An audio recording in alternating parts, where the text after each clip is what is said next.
Hey everyone, Ollie at Retro Gamer and Revival, here with a slightly different video for you today. This one's going to be aimed more at the newcomers, the people that are quite new to the retro gaming collecting hobby. Those of us that have been doing it for a number of years will have developed some methods, some tips and tricks and ways in which we like to build our collections, and that in turn would have helped shape the type of collector that we are. So all I'm going to be discussing today is some of the things that I like to do when I'm going out looking for things to add to my collection, how I go about looking after that collection, and in turn how that has kind of shaped the type of collector that I am. So let's take a look. So I guess you've decided you want to start collecting video games, and this is where you need to kind of decide the type of collector that you're going to be. Specifically with the retro gaming community, there are many different types of collectors. There are people that collect complete in box, which means you need to have the box, the manual, the game and the leaflets that come inside of it. There are some people that don't mind the condition of the boxes or whether it comes with the manuals, but they just want the game in the box. There are some people that collect cartridge only, which as it sounds is just the cartridge of the game on its own. And there are some people that have a mixture of all of that in the middle. So for me, I tend to try and go for complete in box, although I'm not too fussy about things like the leaflets, and sometimes I'm not overly fussed on the condition of the box. Sometimes I will buy a game cart only, if that means I can actually have the original game, because some of the games, the boxes are the most expensive thing. But it's not the be all and end all to me.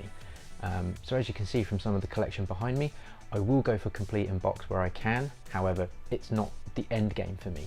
But on the flip side to that, I'm also very lucky to still have retained quite a lot of games from my childhood, which has kind of helped when it's come to the slightly more expensive games. Another variable that's going to influence the type of collector you are is the way in which you're going to be going about amassing your collection. So leading on from whether or not you're a complete in box collector, a cartridge only, a mixture of any of that, is the way in which you're going to be amassing that collection. Are you going to be going for sheer volume, so the amount of games you're going to have many games in there that you're probably never going to play and have no interest in, but you will play some of them, of course. Or are you going to be going down the route of collect to play? You're going to be buying the games that you actually have an active interest in playing and therefore want to have a collection of games that you have played and enjoyed. There is no right or wrong way to go about that, so I'm just going to say that up front. For me personally, I'm very much a collect to play collector. I like to own games that I have an interest in, or games that I have always had an interest in but maybe didn't get to play when I was younger. Now that being said, that doesn't mean that I don't pick up the odd game here and there that I know I don't really have an interest in, or only had a small interest in because I saw them at the right price. So for me personally, a good example of that is the Godzilla game on the PS4. It was £50 when it came up brand new, terrible reviews. I had no interest in really playing it, although I kind of wanted to play it. It then became very, very rare. It went into the triple figures, which meant it was never going to be a game I was going to play. I then went into my local game a few years back and it was there for £25 second hand. Well, of course I'm going to snap that up, because for £25 I'm going to get 25 quid's worth of play out of it. But predominantly for me, I'm very much more in the sort of slightly smaller collection scales, because I like to collect the things that I'm going to physically play. So where do I get my games from? Being based in the UK, this will relate to you people in the UK, but I get my games from CEX, eBay, Facebook Marketplace, a good old car boot sale when the season is in, and of course charity shops as well.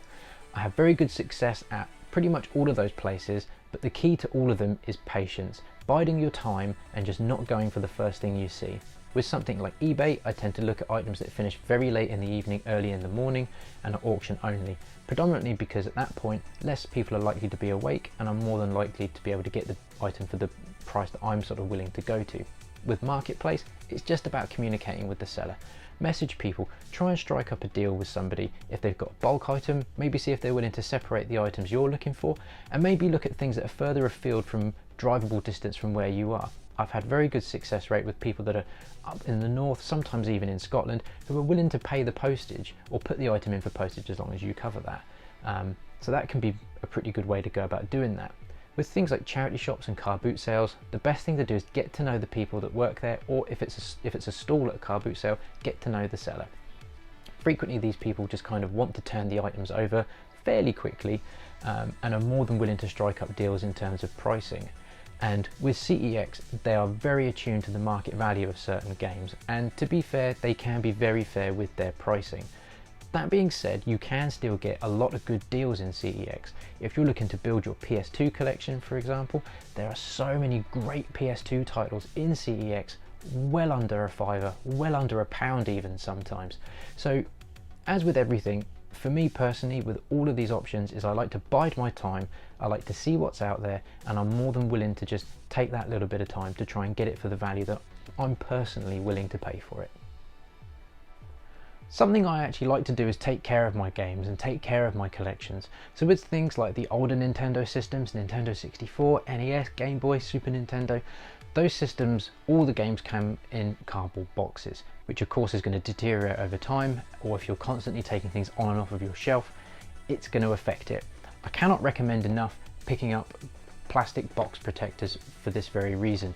It keeps the boxes in nice condition, or if the game itself is in maybe not the best condition to start with, it stops it from deteriorating further. Plus, if you're going to be keeping your games in the boxes, taking them on and off the shelves in these plastic protectors means it's just not going to age or deteriorate any further. With things like games on the Mega Drive, for example, I tend not to put any protection on them at all because they come in a hard clamshell packet themselves, which protects the cartridge and protects the manual itself as well. So I cannot recommend enough, if you're looking to protect the cardboard elements of your collection, invest in box protectors. They're very cheap, you can buy them in bulk. If you go on eBay and just literally search it, you can get protectors for literally any and every system, including system boxes themselves. My last point on collecting is don't be intimidated by other people's collections.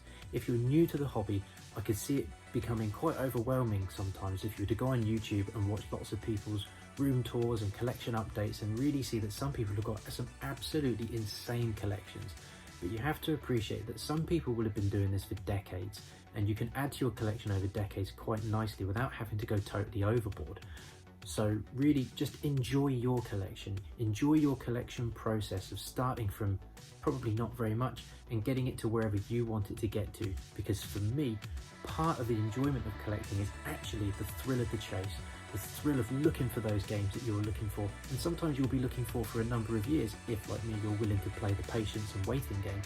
But there is no thrill quite like it of finding that game that you've been looking for some time and actually getting it for a price that you're willing to pay for it.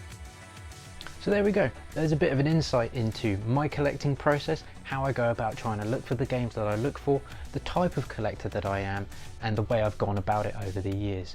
If you've got some different tips, some different tricks, the things that you do that are slightly differently that you have great results with, stick it in the comments. Let's try and get some of this shared out there so that maybe people that are new to the hobby and even veterans of the hobby can start looking for new and interesting ways to go about their collection process.